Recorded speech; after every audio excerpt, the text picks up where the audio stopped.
নমস্কার।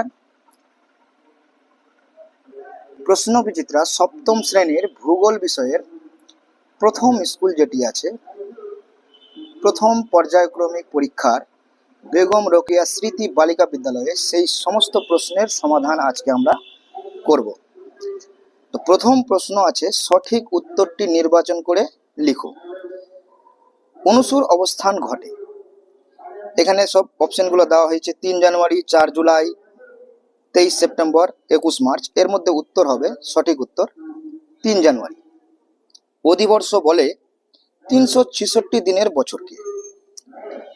3 নম্বর যেটি প্রশ্ন আছে, অক্ষরেখাগুলি, উত্তর হবে পূর্ণবৃত্ত।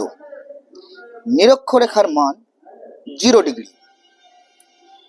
তারপরের প্রশ্ন আছে, পৃথিবীর বৃহত্তম বনভূমি হলো তৈগা। তারপরের প্রশ্ন আছে, এশিয়ার পন্টিক ও টরাস পর্বতের মাঝে অবস্থিত আনাতোলিয়া মালভূমি। উত্তর হবে আনাতোলিয়া মালভূমি। 2 দাগের প্রশ্ন দেখব, শূন্য স্থান পূরণ করো।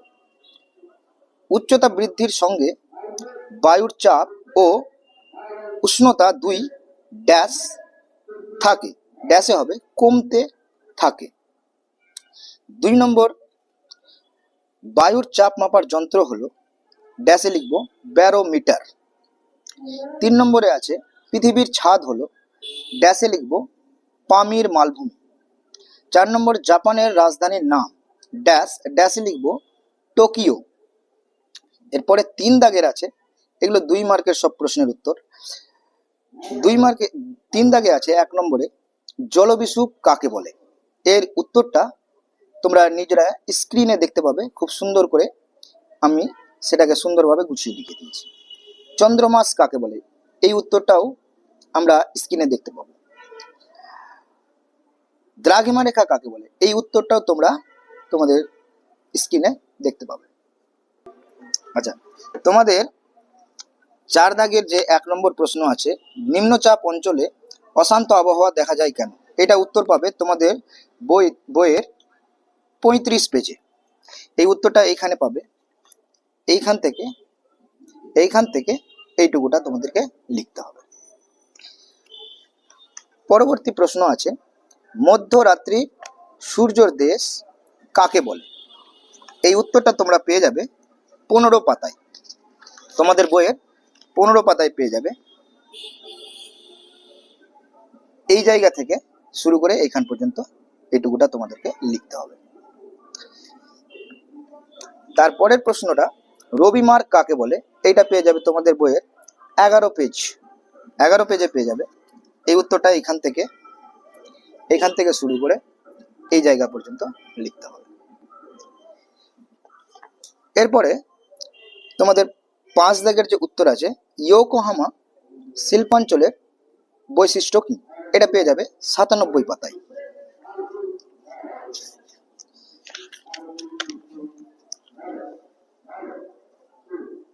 এই জায়গায় এইখান থেকে শুরু করে এইখান পর্যন্ত লিখতে হবে, এটা 97 পাতায় পেয়ে যাবে।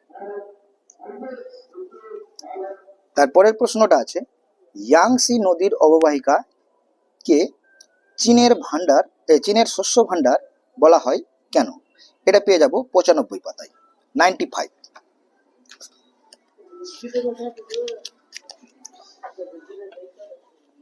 এইটা লিখতে হবে, এইখান থেকে শুরু করে এতটা পর্যন্ত লিখতে হবে।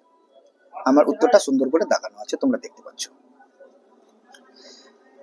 তারপর শেষ প্রশ্ন যেটা আছে, এশিয়ার মরু অঞ্চলের স্বাভাবিক উদ্ভিদের বৈশিষ্ট্য কি, এটা 93 পেজে পাবে তোমাদের বইয়ের, সুন্দর করে দেওয়া আছে। এই জায়গায় এইখান থেকে এইটুকুটা লিখতে হবে।